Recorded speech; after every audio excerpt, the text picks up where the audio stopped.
If you're looking to improve your adductor strength or mobility, then the drill that you're going to learn in today's video will help you do just that, and in a closed chain fashion, which is very important, which I'll describe why in the video.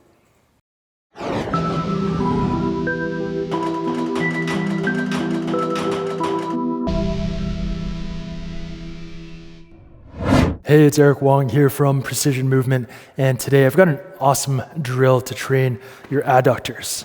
So these are muscles that often get neglected and are only trained as a side effect of doing other exercises like lunges or squats or sprinting. But this drill, we're gonna target it specifically and in a closed chain fashion. So closed chain is when the limb is planted on the ground or on a wall, and it's the body that is moving around. So push-ups is an example of a closed chain exercise. Okay, the limb is on the ground and the body's moving up and down, whereas a bench press, that's an open chain exercise. And the benefit of closed chain is that it tends to fire up more stabilizer muscles, and you need to activate more muscles in more complex patterns than an open chain movement. So if you go back to the push-up, you've got to stabilize the abdominals, the knees, the hips, the whole body while you're doing the push-up, while you're moving up and down with the shoulders and the elbows. Whereas a bench press, you're just lying on the bench and it's just your shoulders, your elbows that are moving. So it's a more complex pattern and it fires up more musculature. Now, with the adductors, this is very, very important because adductor strains that are very common in field sports or hockey, so field sports like soccer, football, rugby, sprinting around, chasing kids.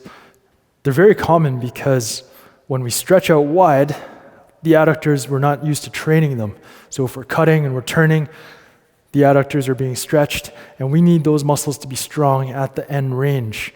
And if we're not training it, then it's not gonna be strong for us, and that's where injuries can occur. So this drill is very important, especially if you play any of those sports. Okay?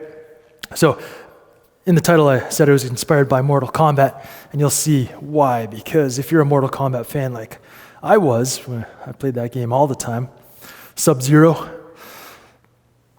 this position, who does this look like? This looks like Liu Kang when he's throwing the flying dropkick across the screen.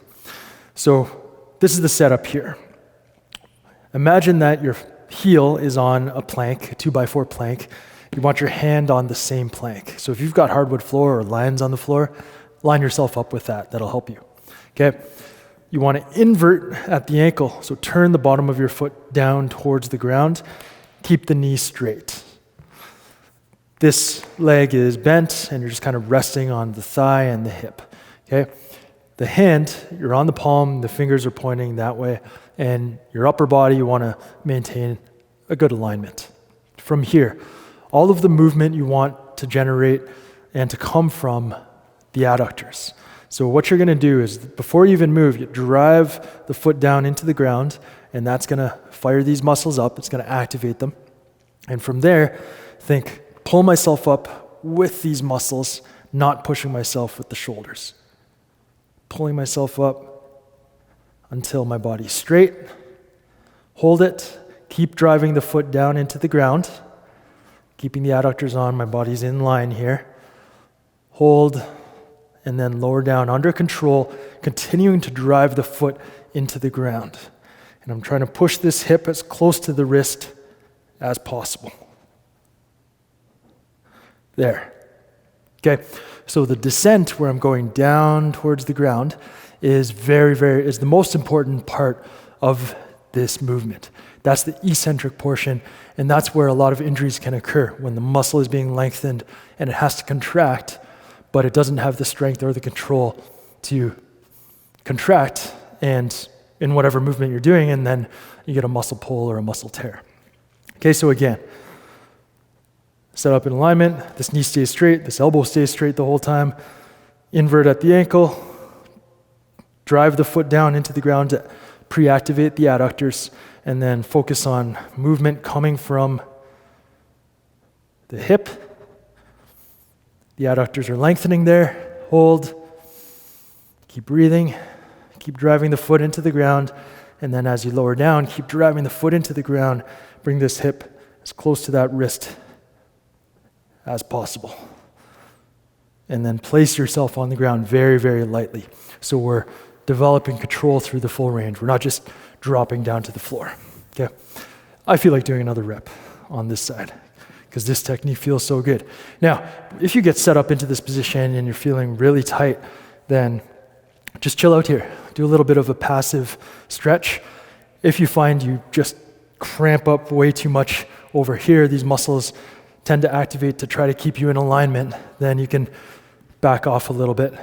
Bring your hand out a little further away, and that'll decrease the angle here, and the TFL and the glute medius, glute minimus will shut off a little bit more, okay?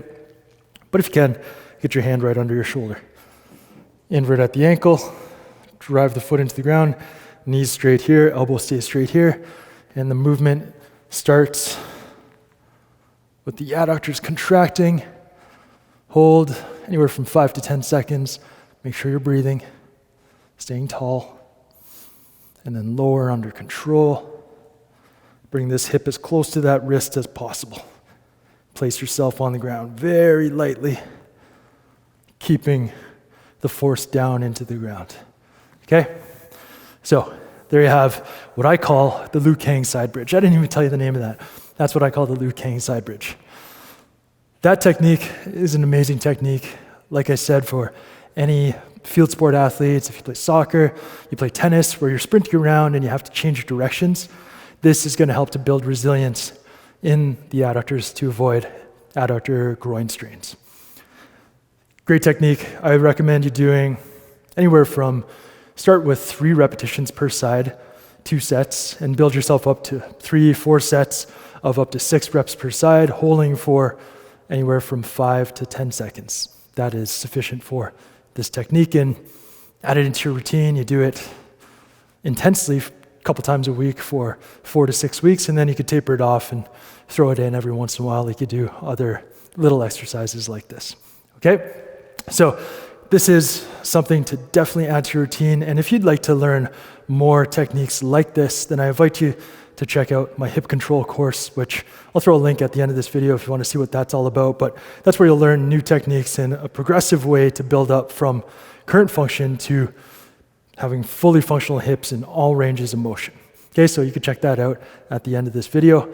And until next time, see you soon. Peace.